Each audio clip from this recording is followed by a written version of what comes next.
मूर्ति पूजा का वास्तविक अर्थ क्या है, इसको बताते हुए आचार्य विनोबा भावे अपने भक्ति दर्शन में कहते हैं, परमेश्वर के व्यापक होने पर भी मूर्ति विशेष में उसकी अभिव्यक्ति हो सकती है।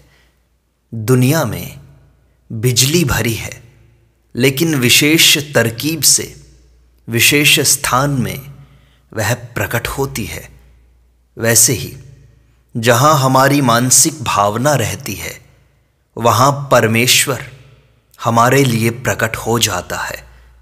अपनी भावना के अनुसार मनुष्य उपासना करता है तो उसमें परमेश्वर की व्यापकता का निषेध नहीं है। जिन्होंने भगवान की मूर्ति की कल्पना की, वे पागल नहीं थे। उससे मनुष्य की काफी चित्त शुद्धि हुई है। मूर्ति में भगवान की भावना करके मनुष्य ने अपना विकास किया है। मूर्ति न होती तो बगीचे में से फूल तोड़कर मनुष्य उसे अपनी नाक में लगाता, लेकिन भगवान की मूर्ति पर फूल चढ़ाकर, जो कि फूल के लिए सर्वोत्तम स्थान है, मनुष्य ने अपनी गंध वासना संयत और उन्नत की। अपनी वासना को मिटाने के लिए उसे भगवान को समर्पण करने की युक्ति मनुष्य ने निकाली। परमेश्वर की विग्रह पूजा केवल एक भ्रांत कल्पना है, ऐसा मैं नहीं मानता। मैं अनुभव से कह सकता हूं कि उसमें बहुत कुछ सार है। साधकों को अपनी अपनी भूमिका के अनुसार उसमें से विविध लाभ हो सकता है। मैंने उसे हिंदू धर्म का एक लक्षण ही बताया है, मूर्तिम च नाव जानाति। विधिवत पूजा शुरू करने से पहले मूर्ति की प्राण प्रतिष्ठा करनी होती है। उसमें प्राण उड़ेलना, प्राण भर देना होता है। प्राण भरना यानी अपने श्रद्धा को ही भर देना। प्राण प्रतिष्ठा यानी मूर्ति में चैतन्य भरना। मूर्ति धातु की, मिट्टी की हो सकती है, वह जड़ है। भावना से उसमें चैतन्य भरना है। थोड़े में हमारा अपना परमेश्वर, अपना भगवान खुद हमें ही बनाना है। हमारी भावना का अंतिम उत्कर्ष यानी हमारा भगवान। कुछ विचारक मूर्ति पूजा का निषेध करते हैं। उनका विचार भी मैं समझ सकता हूं कि भगवान अमूर्त हैं, केवल स्थूल मूर्ति की ओर ही देखा करेंगे और भगवान को उसी एक मूर्ति में मानकर दुनिया भर के साथ व्यवहार में भगवान की अनुपस्थिति समझेंगे तो हम बड़ा धोखा खाएंगे। केवल एक विशेष मूर्ति में आसक्त रहने वाले बहुत धोखे में रहेंगे। इस प्रकार की गंभीर सूचना निर्गुण निराकार की उपासना करने वाले कबीर, नानक इन्होंने दी है। मैं मानता हूं कि उन्होंने वस्तु दर्शन की दूसरी बाजू समझाई, जिससे एकांगी वस्तु दर्शन न हो। लेकिन इतना सब होते हुए भी मूर्ति के दर्शन से मुझ पर जो गहरा असर होता है, उसका इनकार मैं नहीं कर सकता। यह मेरा अपना अनुभव है। किसी के आध्यात्मिक अनुभवों को दूसरा कोई आध्यात्मिक अनुभव काट नहीं सकता, उसकी पूर्ति अवश्य कर सकता है। फिर भी निर्गुण निराकार मानने वालों ने जो विचार दिया, उसको भी मैं मानता हूं। मैं हीवादी नहीं हूं, मैं भीवादी हूं। यह भी ठीक, वह भी ठीक है। मुख्य विचार यह है कि मूर्ति दर्शन के पीछे भगवत भावना न रही तो वह एकांगी होगी। मूर्ति पूजा के माने यह है कि प्रत्येक वस्तु के पीछे कोई अमूर्त तत्व छिपा हुआ है, या दूसरे शब्दों में मूर्त यानी अमूर्त का प्रकाश है। यह ध्यान में लेकर आसपास की हर वस्तु में से या घटना में से या व्यक्ति में से ये बोध ग्रहण करना है, भगवान अमूर्त ही हैं। ऐसा हम आग्रह रखेंगे तो वह एकांगिता होगी। उपनिषदों ने भी ब्रह्म के 2 रूप कहे हैं, द्वे वाव ब्रह्मणो रूपे मूर्तम चैव अमूर्तम च। मूर्त में जो अमूर्त छिपा हुआ है उसका ख्याल न करते हुए अगर मूर्ति पूजा की जाएगी तो वह जड़ पूजा होगी, और जड़ पूजा का निषेध अवश्य करना चाहिए। बुद्धि की शुद्धि के लिए भगवान की भक्ति से बढ़कर कोई भी साधन आज तक अनुभव में नहीं आया। शंकराचार्य महान ज्ञानी हुए, अद्वैत की गर्जना करते थे, लेकिन मालाबार से चलकर हिमालय की तरफ जाते हुए रास्ते में जो बड़े बड़े मंदिर मिले उन पर उन्होंने स्तोत्र रचे हैं। कितने विनम्र बन गए वे। क्या वे नहीं जानते थे कि यह पत्थर की मूर्ति मनुष्य के द्वारा बनाई हुई है? यह भगवान कैसे हो सकती है? लेकिन मूर्ति के सामने उनका सिर झुक जाता था। नदियों पर भी उन्होंने सुंदर स्तोत्र रचे। सार इतना ही है कि किसी तरह भगवान की भक्ति करो और चित्त शुद्धि साध लो। मानव देह का यही प्रयोजन है। भारत की जनता में बहुत सारी बुद्धि युक्त भावनाएं हैं, और कुछ ऐसी भी भावनाएं हैं जिनका बचाव बुद्धि से नहीं हो सकता, जिन्हें हम गूढ़ भावना कह सकते हैं। ऐसी गूढ़ भावनाओं में एक भावना है दर्शन लालसा की। हिंदुस्तान की जनता दर्शन से तृप्त होती है। हमारे देश में यह पागलपन है कि बहुत से लोगों को जितनी दर्शन की प्यास होती है उतनी श्रवण की नहीं होती। अवश्य ही दर्शन बहुत सूक्ष्म वस्तु है। दर्शन से जो मिलता है वह श्रवण से भी नहीं मिलता। यह केवल एकमात्र कल्पना नहीं बल्कि एक अंदरूनी अनुभव है।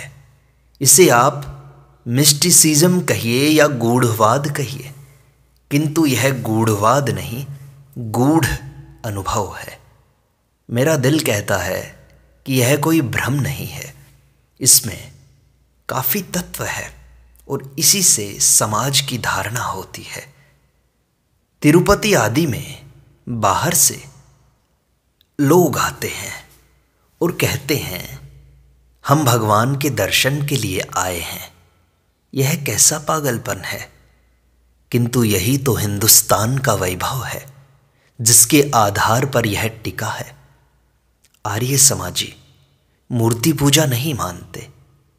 उनका सिद्धांत है कि भगवान की प्रतिमा नहीं हो सकती। उसके लिए वेद मंत्र का आधार देते हैं। न तस्य प्रतिमा अस्ति यस्य नाम महद यशः।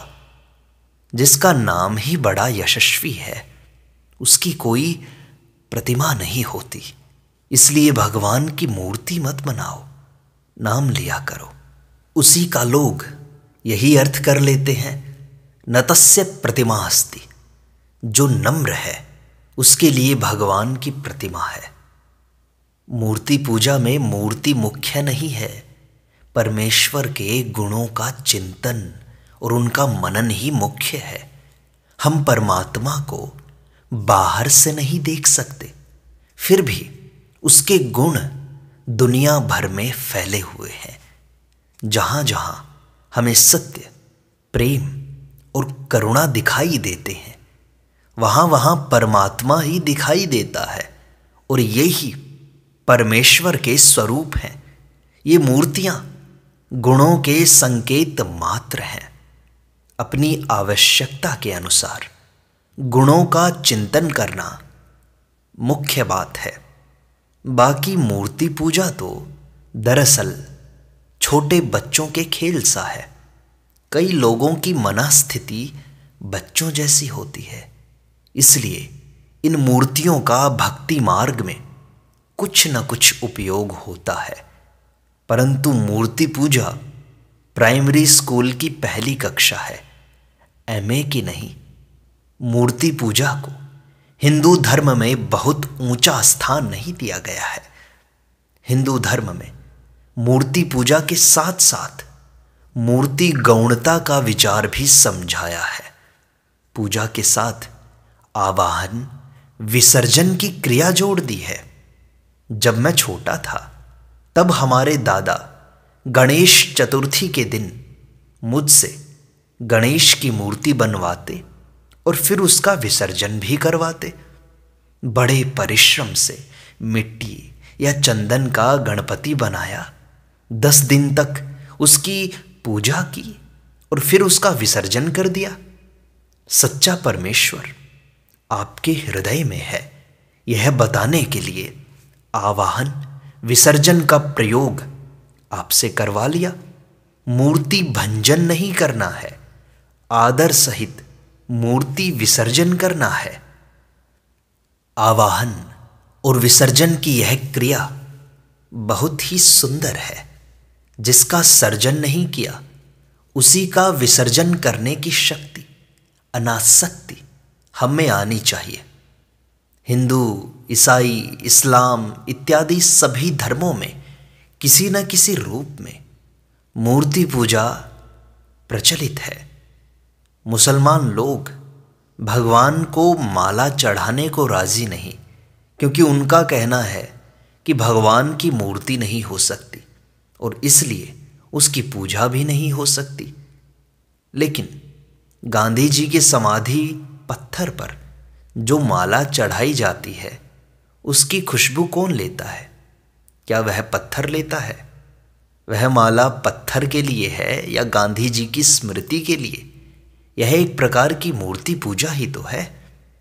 मूर्ति पूजा कुछ भूमिका तक अच्छी है, लेकिन मर्यादा छोड़ दी और उसमें बलिदान, जाति भेद का प्रवेश हुआ तो वह भक्ति मार्ग में बाधा निर्माण करेगी। यह तो ठीक है कि पहले स्फूर्ति का प्रवाह सगुण से चला, परंतु अंत में उसकी परिपूर्णता तत्वनिष्ठा में, निर्गुण में होनी चाहिए। भक्ति के उदर से ज्ञान का जन्म होना चाहिए। अगर आपका मूर्ति पूजा में विश्वास नहीं है तो आपको उसकी उपेक्षा ही करनी चाहिए। मूर्तियां तो कई दफा तोड़ी गई हैं, पर उससे मूर्ति पूजा मिटी नहीं, क्योंकि उसे मिटाने का वह तरीका नहीं है। आप मूर्ति पूजा को मुक्ति देना चाहते हैं तो आपको ज्ञान का प्रचार करना होगा। मूर्ति से भी कोई महान चीज सामने रखनी होगी। कोई भी विचार तब जाता है जब उससे उच्च विचार लोगों के सामने आता है। रामकृष्ण परमहंस पहले मूर्ति पूजा करते थे, बाद में उनका विचार बदला, दूसरा विचार सामने आया। तब वे मूर्ति के सामने बैठते थे, परंतु उनके हाथों से पूजा होती ही नहीं थी। उनके मन में विचार आता था कि यह मूर्ति परमेश्वर है, तो क्या यह फूल परमेश्वर नहीं है? यह चंदन परमेश्वर नहीं है? तो फिर यह फूल क्यों यहां से उठाकर वहां रखना चाहिए? जहां यह विचार आया वहां पूजा खत्म हो गई। इसलिए छोटे विचार को मिटाना है तो ऊंचे विचार को लाना चाहिए। आप लोगों को विचार भी नहीं देंगे और पत्थर भी फेंक देंगे तो चलेगा नहीं। मूर्ति पूजा को हिंदू धर्म में स्थान जरूर है, लेकिन किसी पर उसकी जबरदस्ती नहीं है। कहीं से मूर्ति लाकर मंदिर बांधने की स्फूर्ति इस युग में मुझे भी नहीं होती है। परम धाम आश्रम के हमारे खेत में खोदते समय कई मूर्तियां मिली हैं। उनकी स्थापना वहां की गई है। मेरे घर भगवान स्वयं आए, उनका अनादर मैं नहीं कर सकता, लेकिन नई मूर्ति लेकर मंदिर खड़ा करने की आवश्यकता भी मैं नहीं मानता। तथापि कोई वैसा करना चाहे तो उसको उसका अधिकार है। मूर्ति पूजा के लिए मेरे मन में बहुत आदर है। जो लोग मानव के साथ दुर्व्यवहार करते हैं, प्राणियों के प्रति निष्ठुर बनते हैं, भूखों की परवाह नहीं करते और पत्थर की मूर्ति को भोग चढ़ाते हैं, वे भक्ति का स्वरूप नहीं जानते। इस तरह की दांभिक मूर्ति पूजा का निषेध करना मैं अपना कर्तव्य मानता हूं। बाकी मूर्ति दर्शन में मेरी श्रद्धा है। मेरे कुछ मित्र कहते हैं, क्या तुम मूर्ति में श्रद्धा रखते हो? यह कैसा निपट भोलापन है। मैं कहता हूं, मेरा यह भोलापन जाता नहीं। मेरे लिए यह भोलापन भलापन है। मूर्ति के दर्शन से मेरी आंखें छलकने लगती हैं और नामदेव से जिस तरह मूर्ति बोलती थी उस तरह मुझसे भी बोलती है। यह मुझे अनुभव होता है। इस तरह आचार्य विनोबा भावे जी ने मूर्ति पूजा का सार्थक अर्थ हमें समझा दिया।